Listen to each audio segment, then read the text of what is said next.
So at the moment we can place our object by touching, but what if we didn't want to do that? What if we didn't want to constantly get the user to tap on the screen?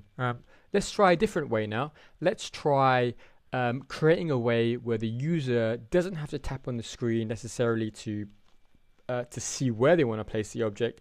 Instead, it's automatically placing the object constantly.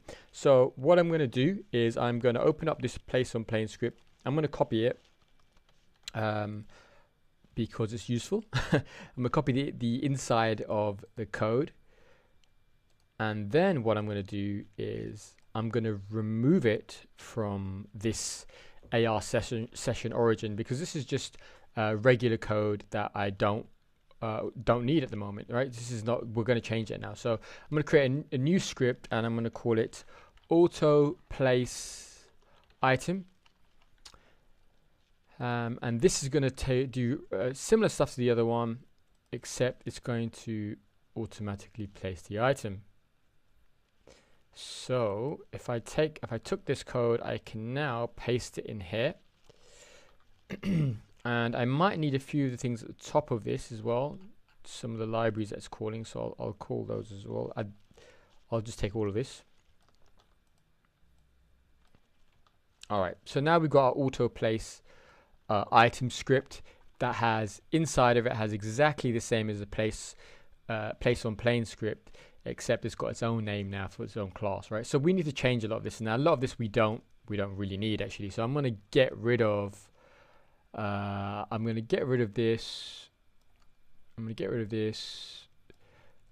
to change this name to game object to place. I'm going to get rid of this as well for now, and I'm also going to get rid of this spawned object. We won't need that. I'm going to keep this session origin. I'm going to keep this as well because we're still going to need the hit points. I'm going to keep the awake session. We need that. So this is where things get a little bit different. We don't need the touch event, right? Because we're automatically placing the item. And we don't, I'll get rid of that bracket as well. So if we don't need the touch event stuff, how are we gonna cast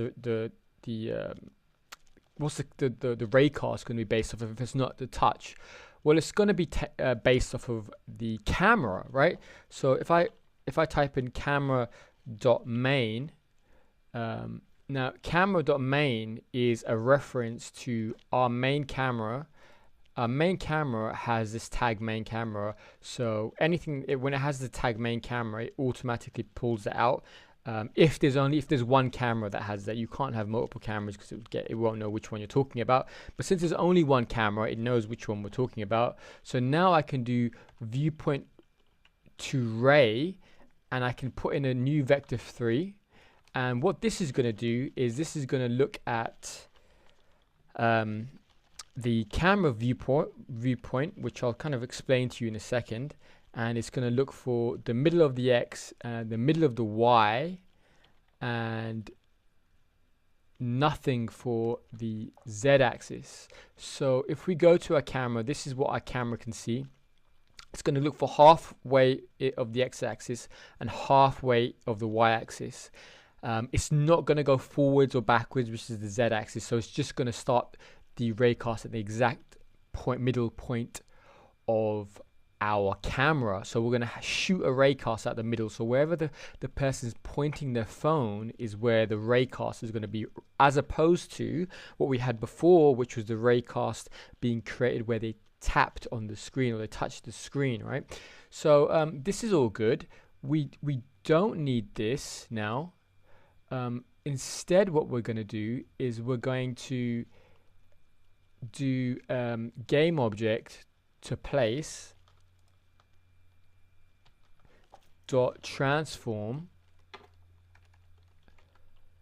dot position equals hit pose dot position, and that's just saying get this game object and place it where the touch has occurred if it's hit one of these trackable plane objects.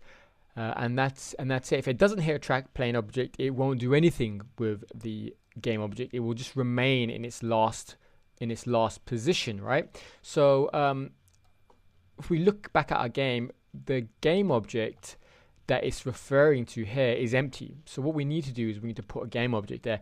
Now I'm going to actually put instead of instantiating this game object, I'm going to put it in our scene.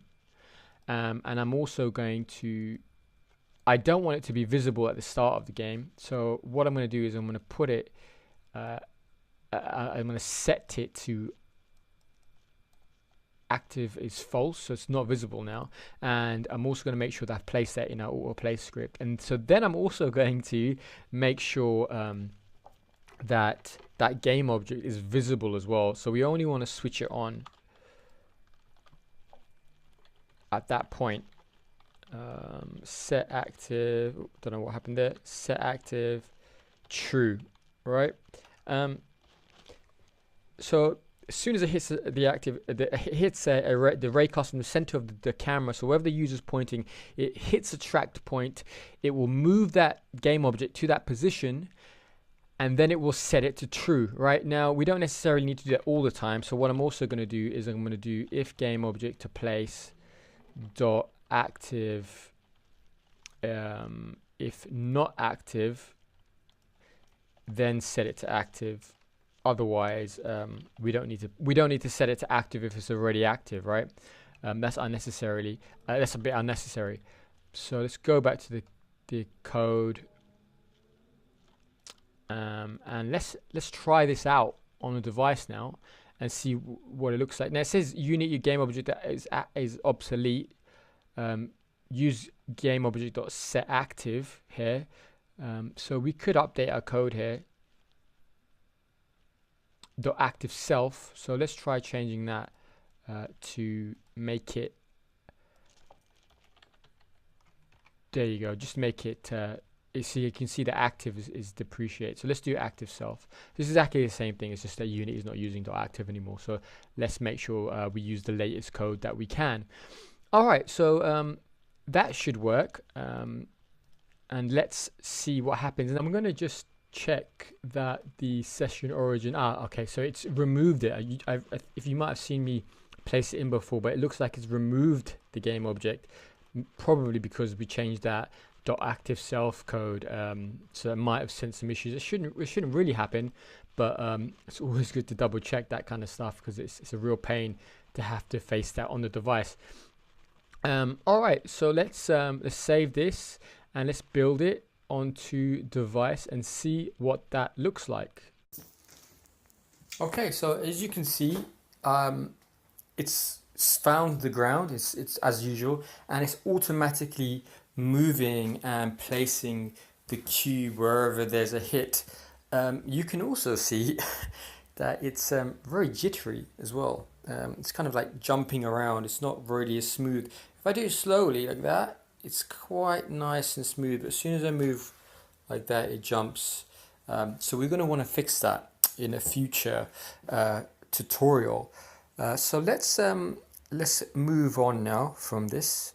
So as you can see, it worked, right? Now, it's kind of annoying though. Here's my only issue that I have. If I press play in the editor, I can't really see anything. Nothing works. The reason why ARCore at the moment hasn't been designed to really work on editor, and it's a bit time consuming having to constantly build it and test it on your phone and go back and forth, and I want to reduce that time.